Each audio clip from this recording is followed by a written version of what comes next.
Good afternoon, guys. Brian here, and today I want to give you my impressions on the Transformers Combiner Wars Rook figure. But before we get into the figure, let's take a look at what he came with in the box. Guess what? He came with a comic book. This comic book is another issue of Transformers, formerly that was known as More Than Meets the Eye. To be honest, I'm actually not all that fond of the art style in this one, or this occasional one. I do kind of love the history that they're going into in this one. Granted, I read it quite a while ago, but I kind of dig it. On the back here, you get an extended bio of Rook.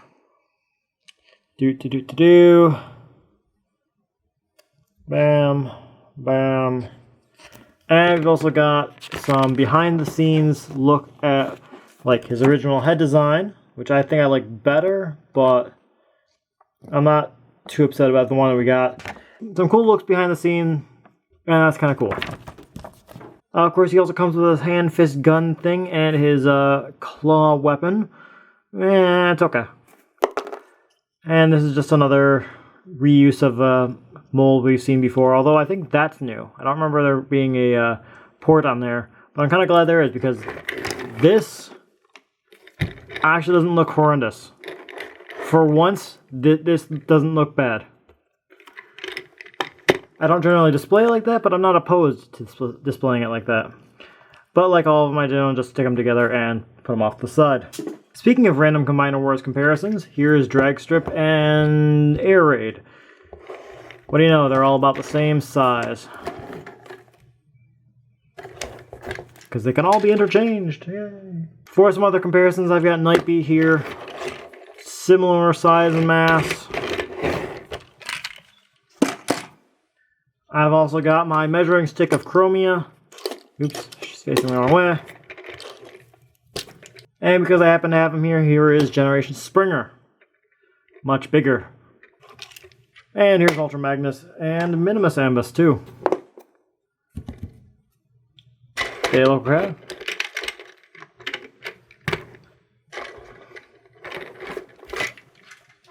But let's get the rest of his Protectobots in and see how the team looks with their newest member.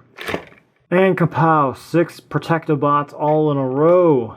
These guys look good as a team, and I kind of dig them quite a bit. I'm glad to have them. Guess what? He rolls.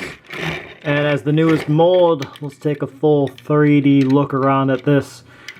Not really any underkibble. I mean, I can see his shins, but that's because I know what I'm looking for. I can see his feet because I know what I'm looking for. He does a very good job of hiding his parts. He's also got some good paint on him.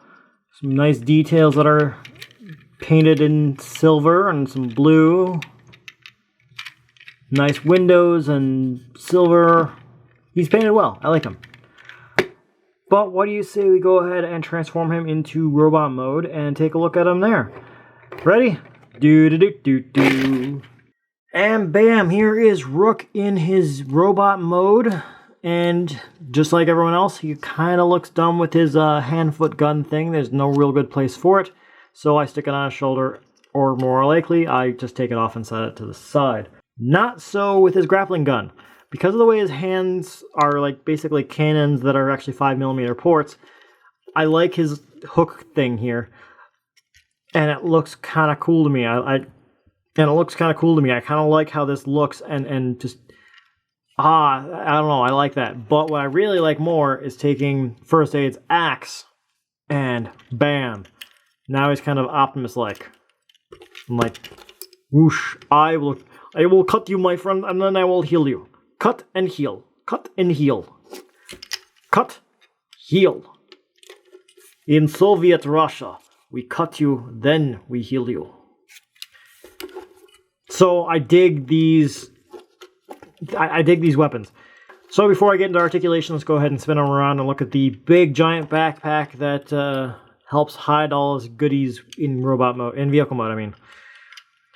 So there you go. Okay, now articulation. His head is on this type of swivel, so you can do some weird stuff with it. Like, hello, it is good to see you. because he's Russian, because he has a Russian hat on, so he has to be Russian apparently. His head, though, is on a ball joint. You can move all the way around however you want. It's on this hinge, so that's kind of cool. Get some, like, fuck, come at me, bro. Come at me. I kick your ass. Come at me, bro. Come at me. But it's also on a ball joint, so you can spin it all the way around. You've got a bicep swivel. You've got a you've got a pretty decent elbow on him. His hands kind of suck because they're just hands, but they're majorly cannons. So they're kind of cool, but kind of crappy at the same time. So I don't know.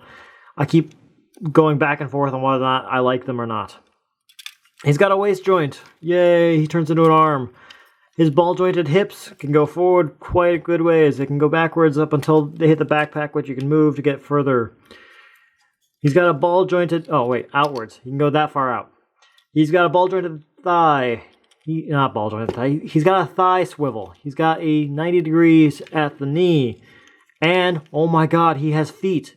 He actually has feet with a toe that can toe. Holy crap, he has the best feet out of like any of the Combiner Wars figures. It rotates on its own and it doesn't need to. Holy crap. I love these feet. But let's start doing some size comparisons, shall we? First off, let's do our measuring stick, Chromia. Taller than Chromia. I happen to have Generations Springer and Ultra Magnus on hand. Ultra Magnus is huge. Speaking of other random Combiner Wars limbs, here is Air Raid and Dragstep. Yes, I forgot Air Raid's name for a moment. They are all about the same size and don't really have anything in common other than having to be the last or drunk. He brought the vodka. Good. I brought the vodka. Good job bringing the vodka. These guys don't really have anything in common other than just happening to be the last of the figures that I had to show off. But let's go ahead and bring in all of the Protectobots to see how the team looks with Rook in the forefront. Man, that is a lot of white and red. Okay, these guys, I like them. They look good together. They are a cohesive unit and even color scheme. They're all kind of meshing well together. I like it. So on his transformation, I kind of like it. It's nothing huge. Like this backpack just slaps down there and it doesn't do much with the backpack. So that's a bit of a disappointment. The feet are kind of awesome in that they do that. And I actually really like his feet a lot. Have I mentioned that?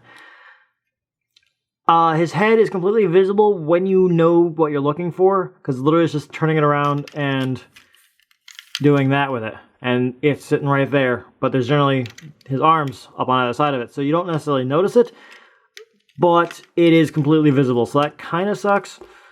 But I guess that's leading me into my final thoughts on the figure. I like him. There's a big, huge controversy because he's not him. He's not Groove. I'm okay with it. I think a police APC is a fine addition to the Protectobots. I like a motorcycle being smaller than the other guys. I am completely okay with Rook replacing Groove.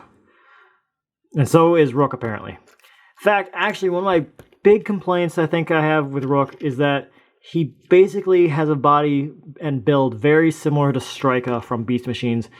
And I really wish Rook was a female. I'm not completely sure why, other than just, wanting more female characters. I don't know, I think I would have been pleased with Rook being a female. But maybe that's just me. So basically there's my thoughts on him. I'm curious to know what you guys think of Rook. What do you think of the controversy of Rook versus Groove, and especially with now Takara making their own Groove? I'm curious to know what you guys think of all this stuff. Let me know down below. I also want to take a moment to sincerely thank those of you who have subscribed to us and continue watching our videos.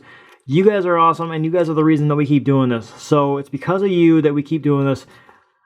I am so very grateful to you guys. So thank you from the bottom of my heart, guys. Keep being awesome, and until next time, have fun. Bye.